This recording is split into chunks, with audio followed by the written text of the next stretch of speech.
Hey everybody, it's day 19 of Nano and it's about 20 to 6 here, so this is probably the earliest I've written all week, and my hair is kind of inexplicable today. But all that aside, I had a good writing day. I decided to just wing it and see what happened. I didn't really think about where I wanted to go until I sat down in front of the keyboard.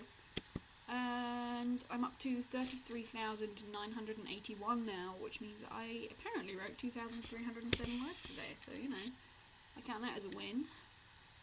I had this idea when I started thinking of the fic that I wanted some sort of betrayal, and originally the character of Richard was created to be some sort of betrayer, but you know, my brain has not followed its own plan with this fic at all, so I never know what's going to happen until I write it and it happens.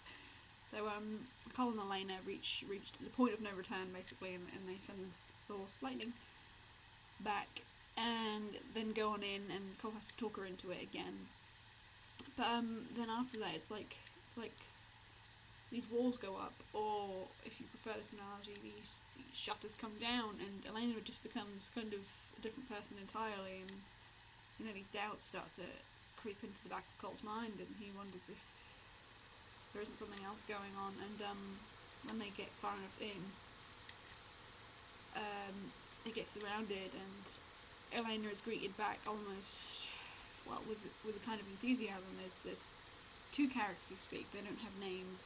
One's a very sort of broad-shouldered, tall, burly guy, and he greets Elaina, and seems very curious about Cole in a way. And then there's this other guy who speaks. He's sort of thin and wiry, sort of like the opposite of the first guy. And he's very pale, and he's got very light eyes and very dark hair. And you know, he's actually so enthusiastic in greeting Elaina that he sort of catches her up in his arms and said, "We missed you. We always miss you when you go." Which is sort of like, what's going on here? And when Cole actually gets a good look at them together, he realises that the similarities between them, the resemblance is uncanny, you know, it's unmistakable, and they are actually related, so what's going on there? And it actually reaches this point where Cole hears us with his voice in his mind, and I can't remember what triggered that, to be honest. I blinked since then. And he's actually left in the end thinking, did I just make a huge mistake? And it's only kind of exacerbated by Elaina making fun of him for what's just happened, basically. I mean, she says things like, he actually thinks this was his idea, so he's left standing here surrounded by enemies thinking, okay, is she just really good at playing this role, or have I just been played myself? So, what's going on? And I actually ended that bit with Cole getting knocked out, because apparently I like rendering Cole unconscious. It's always fun to do that to your main character, right? Right? It can't just be me. I know some people who have killed their characters. They know who I'm talking about. They know who they are. So yeah, personally, I don't know if it's a play of any kind. I don't know who she's playing, if she's playing her pack, or if she's playing Cole. So we'll have to see. I mean, I wanted a betrayal in there somewhere, and either way, I've got one. And even if only mildly, she's sort of betraying Cole a little bit here, because she's teasing him, she's mocking him, making him feel really dumb. How could you do this?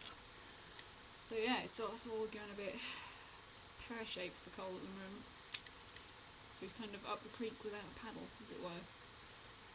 So yeah, I'm happy with the amount of words I wrote today, and again, listening to the same music. I'm not going to change what music I'm listening to now.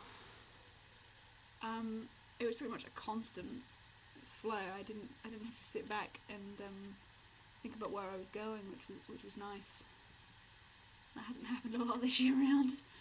I don't know, I can't seem to get much of a flow going. So yeah, it was good. If I can do that again tomorrow, that'd be nice. I mean, the last few weekends, as soon as I've kind of gotten up and had myself some lunch, because yes, I sleep in late on weekends. That's what I do. It's what you do when you work all week. After I've eaten and gotten myself a cup of tea, I've been going straight into writing, but I didn't do that this weekend. I watched a movie instead, so maybe I'll do that again tomorrow. Watch something before I try to write. I think trying to jump straight into writing is just, I don't know, maybe my brain, excuse me, wasn't quite awake enough. I don't know, I'm just rambling at this point. Who knows? Who knows? Huh? Who even knows? I'm just going with the flow and seeing what happens. We shall see whether I'm still happy about this at the end of tomorrow. I hope everyone else's word counts are on the up. Took a look at my writing buddies, but I know not everyone updates their word count every day, so yeah, basically just keep at it like me. Just keep stubbornly ploughing ahead, because as I've said before and will say again before Nano's out this year, that's all you can do, even if you don't really like what you're writing. Because I haven't liked everything I've been writing. I hated what I wrote last year. You know, 50,000. It's doable. It can be done. Okay, I'm gonna head out now because I'm starving and there's Chinese food for dinner, so I have to go and order that. And you've all got things to do instead of sitting here and watching me ramble at a camera. So I will check back in again tomorrow. Take care and good luck on those word counts. Bye.